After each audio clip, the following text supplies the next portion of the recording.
Hello दोस्तों, कैसे हैं आप सब। अगर आप सेकेंडरी स्कूल में साइंस शुरू कर रहे हैं तो ये एक्सप्लेनर बिल्कुल आपके लिए है। हम यहाँ साइंस को एक सब्जेक्ट की तरह नहीं बल्कि एक नए एक्साइटिंग एडवेंचर की तरह देखेंगे। रेडी हो? चलो शुरू करते हैं। तो सबसे पहला सवाल, जब आप सुनते हो सेकेंडरी साइंस तो आपके दिमाग में क्या आता है? मोटी मोटी किताबें, मुश्किल फॉर्मूलाज, या फिर एक एडवेंचर जिसमें आप दुनिया के राज खोल सकते हो? मैं जानता हूँ थोड़ा डर लग सकता है, बट ट्रस्ट मी, इससे हम एक जबरदस्त सफर बना सकते हैं। और देखो, हर बड़े एडवेंचर के लिए कुछ टूल्स तो चाहिए, राइट? इस सफर के लिए आपको सिर्फ दो चीजें चाहिए। एक कंपास जो सही दिशा दिखाएगा, और एक मैग्नीफाइंग ग्लास चीजों को गौर से डिटेल में देखने के लिए। ये सिर्फ सिंबल्स नहीं है, ये साइंस को समझने के दो सबसे पावरफुल तरीके हैं। चलो सबसे पहले अपना मैग्नीफाइंग ग्लास उठाते हैं। ये दुनिया बहुत कॉम्प्लेक्स है, इतनी सारी चीजें एक साथ हो रही हैं। अगर हम सब कुछ एक ही बार में समझने की कोशिश करेंगे तो बस खो जाएंगे। इसीलिए साइंटिस्ट एक बहुत ही स्मार्ट टेक्निक इस्तेमाल करते हैं, सिंप्लीफिकेशन। इसको हम कहते हैं एक साइंटिफिक मॉडल। बेसिकली ये असली दुनिया का एक सिंप्लीफाइड वर्जन है। अब इसका सीक्रेट ये है कि हम जानबूझकर कुछ डिटेल्स को इग्नोर करते हैं ताकि हमारा पूरा फोकस उस चीज पर हो जो सबसे जरूरी है। और ये कोई गलती नहीं है, ये एक सोची समझी स्ट्रैटेजी है। चलो इसको आसान बनाते हैं। इमेजिन करो, एक क्रिकेटर ने छक्का मारा। हमें पता करना है कि बॉल बाउंड्री क्रॉस करेगी या नहीं। तो क्या हमें बैट का ब्रांड जानना जरूरी है, या बॉल का कलर? बिल्कुल नहीं। जरूरी क्या है? बॉल का मास, उसकी स्पीड और किस एंगल पे उसे मारा गया। बस यही है हमारा मॉडल। हमने सारा फालतू का शोर हटा दिया ताकि जो जरूरी है वो साफ साफ दिखे। और ये सिर्फ छोटे मोटे प्रॉब्लम्स के लिए नहीं है। महान इंडियन फिजिसिस्ट मेघनाथ साहा ने सितारों को बिल्कुल इसी सिंप्लिसिटी से देखा।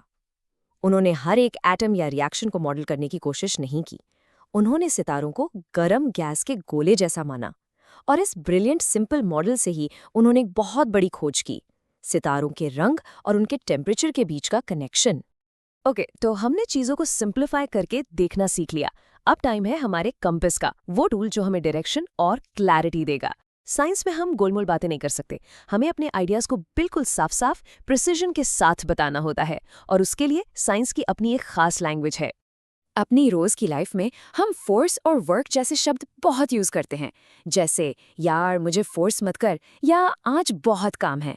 लेकिन साइंस में इन शब्दों का एक बहुत ही स्पेसिफिक मतलब है। फोर्स का मतलब सिर्फ एक पुश या पुल है जो मोशन को बदलता है, बस। और वर्क तभी होता है जब कोई फोर्स एनर्जी ट्रांसफर करता है। ये प्रिसिजन बहुत जरूरी है ताकि सब लोग एक ही बात समझें।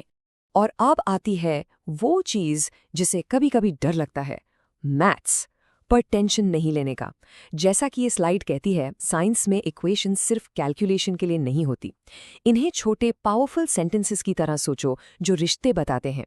जैसे F=ma सिर्फ नंबर्स डालने का फॉर्मूला नहीं है, ये एक सेंटेंस है जो कहता है कि फोर्स, मास और एक्सेलरेशन से कैसे जुड़ा हुआ है। ये साइंस की ग्रामर की तरह है। तो हमने सिंप्लीफाई करना सीख लिया और आपस में ठीक से बात करना भी। लेकिन इन सारे आइडियाज को हम ऑर्गेनाइज कैसे करें? जैसे एक एक्सप्लोरर अपने सफर की एक लॉगबुक बनाता है, वैसे ही साइंटिस्ट्स अपने ज्ञान को लॉज और थ्योरीज में ऑर्गेनाइज करते हैं। ये फ्लो बहुत इंपॉर्टेंट है। जब साइंटिस्ट्स बार बार नेचर में एक ही पैटर्न देखते हैं, जैसे जब बस अचानक रुकती है तो आपको आगे की तरफ झटका लगता है, तो वो उस पैटर्न को डिस्क्राइब करते हैं। उस डिस्क्रिप्शन को कहते हैं लॉ। फिर वो ये समझाने की कोशिश करते हैं कि वो पैटर्न क्यों होता है। उस पावरफुल एक्सप्लेनेशन को कहते हैं थ्योरी। तो लॉ बताता है क्या होता है और थ्योरी समझाती है क्यों होता है। तो ये एक बहुत ही जरूरी बात है, इसे हमेशा याद रखना। साइंस में थ्योरी का मतलब कोई अंदाजा या तुक्का नहीं होता। जब आप किसी को कहते हुए सुनते हो, अरे ये तो बस एक थ्योरी है, तो वो इस शब्द को बिल्कुल गलत तरीके से यूज कर रहा है। एक साइंटिफिक थ्योरी, जैसे कि थ्योरी ऑफ ग्रेविटी, एक वेल टेस्टेड, एविडेंस पर बेस्ड एक्सप्लेनेशन होती है। ये समझ का सबसे ऊंचा लेवल है। और जब आपके पास सॉलिड लॉज और वेल टेस्टेड थ्योरीज होते हैं, तो आप कुछ ऐसा कर सकते हो जो जादू जैसा लगता है। आप प्रिडिक्शंस कर सकते हो। आप अंदाजा लगा सकते हो कि आगे क्या होने वाला है। एक फुटबॉल कितनी दूर जाएगी, या एक केमिकल रिएक्शन से क्या बनेगा। ये तुक्का नहीं है, ये गहरी समझ पर बेस्ड एक कैलकुलेशन है। लेकिन अगर कोई प्रिडिक्शन गलत हो जाए तो क्या इसका मतलब साइंस फेल हो गई? बिल्कुल नहीं। इनफैक्ट ये साइंस की सबसे बड़ी ताकत है। जब कोई प्रिडिक्शन फेल होती है तो ये हमारे एडवेंचर में एक नया क्लू मिलने जैसा है। ये एक मौका है वापस जाने का, अपनी गलती सुधारने का और एक बेहतर मॉडल बनाने का। साइंस हमेशा सीखने और बेहतर होने के लिए तैयार रहती है। हमने अपने टूल्स देख लिए, अपनी लॉगबुक बनाना सीख लिया, लेकिन इन सबसे ज़रूरी चीज़ है एक एक्सप्लोरर का माइंडसेट। आपका सोचने का तरीका, आपका प्रोसेस, वो अक्सर आपके फाइनल आंसर से भी ज़्यादा इंपॉर्टेंट होता है। चलो एक छोटा सा थॉट एक्सपेरिमेंट करते हैं। एक अंदाजा लगाओ, आपको क्या लगता है आप एक दिन में कितने लीटर हवा सांस लेते हो? बस 1 लीटर की बॉटल इमेजिन करो। ऐसी कितनी बॉटलें आप 24 घंटे में भरते और खाली करते होगे? 100?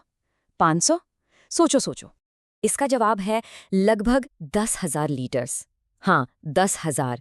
ये बहुत बड़ा नंबर है, यकीन नहीं होता है ना? लेकिन इसका अंदाज़ा लगाना पॉसिबल है अगर आप प्रॉब्लम को छोटे टुकड़ों में तोड़ो। 1 मिनट में कितनी सांसें, एक सांस में कितनी हवा, सिंपल स्टेप्स फॉलो करो। और यही असली सीक्रेट है। वो एग्जैक्ट नंबर 10,000 उतना इम्पॉर्टेंट नहीं है। इम्पॉर्टेंट है सोचने का तरीका, वो अंदाजा लगाने की स्किल जो आपको सही बॉल पार्क में ले आती है। यही साइंटिफिक रीजनिंग है। प्रोसेस अक्सर रिजल्ट से ज्यादा कीमती होता है। अब चलो इस माइंडसेट को एक रियल लाइफ एग्जाम्पल पर अप्लाई करते हैं। मैं शर्त लगा सकती हूँ कि आपने सोशल मीडिया पर ऐसा कोई वायरल मैसेज ज़रूर देखा होगा, ग्रहण के टाइम खाना मत खाओ, जहरीला हो जाता है। हर ग्रहण के टाइम ये मैसेज घूमने लगता है। चलो एक साइंटिस्ट की तरह सोचते हैं, कुछ सिंपल सवाल पूछते हैं। पहला, ग्रहण के टाइम होता क्या है? बस चांद की परछाई जमीन पर पड़ती है, दैट्स इट।